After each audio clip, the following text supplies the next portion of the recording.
কোরআনের কিছু আয়াত রয়েছে যেগুলো পাঠ করলে সেজদা করতে হয়, এই সেজদার সংখ্যা কি একটা? সেজদাটি কিভাবে করতে হয় এবং কি কি দোয়া পড়তে হয় তা কাউকে দিয়ে করিয়ে দেখালে কৃতজ্ঞ থাকবো। সিজদা তো একেবারে স্পষ্ট কথা, সিজদা একটাই, শুধু একটা সিজদা। যেভাবে আমরা সিজদা করে থাকি, রাসূলুল্লাহ সাল্লাল্লাহু আলাইহি ওয়াসাল্লাম আমাদেরকে যেভাবে সিজদা করতে বলেছেন ঠিক সেভাবে সিজদা করবেন।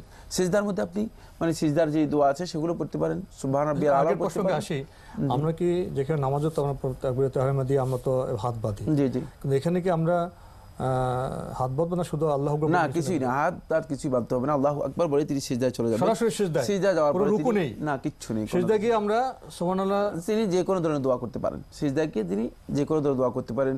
রাসূলুল্লাহ সাল্লাল্লাহু আলাইহি ওয়াসাল্লাম সিজদায় যে দোয়াগুলো করেছেন সেগুলো করতে পারেন, অথবা আল্লাহ রাব্বুল আলামিনের কাছে এমনি দোয়া করতে পারেন। আমরা যেটা পড়ি নামাজে সুবহান রাব্বিয়াল আলা, এটা তিনবার সুবহান পড়ে রাব্বিয়াল আলা পড়তে পারেন, সাজাদা রাব্বি মানে আজমি ওয়া মুখি, এমন আল্লাহ সাজাদতু লাকা, মানে আল্লাহ রাব্বুল আলামিনের কাছে যে সমস্ত দোয়াগুলো রাসূল সাল্লাল্লাহু আলাইহি ওয়াসাল্লাম সিজদার মধ্যে করেছেন সেই সবগুলো দোয়ার মধ্যে যে কোনো একটা দোয়া করতে পারেন তিনি। তাহলে আমাদের সহজভাবে করতে চাই এই দোয়া করাটা সাধারণ অতিরিক্ত কিছু মানুষ, আমরা তাহলে হাত বাঁধবো না, আমরা আল্লাহু আকবার বলে সরাসরি সিজদায় চলে যাব, সেখানে যে সুবহান রাব্বিয়াল আলা হয়তো তিনবার পড়লাম, পরে আবার আল্লাহু আকবার বলে উঠে যাব, জি বাস হয়ে গেল, এরপরে শেষ, মানে সিজদা দেওয়ার পরে উঠে যাবেন তিনি। আর এটি একেবারেই মানে সাধারণ বিষয়, কারণ এটি মানে ওই জটিল কিছুই, এর মধ্যে কোনো জটিলতা নেই।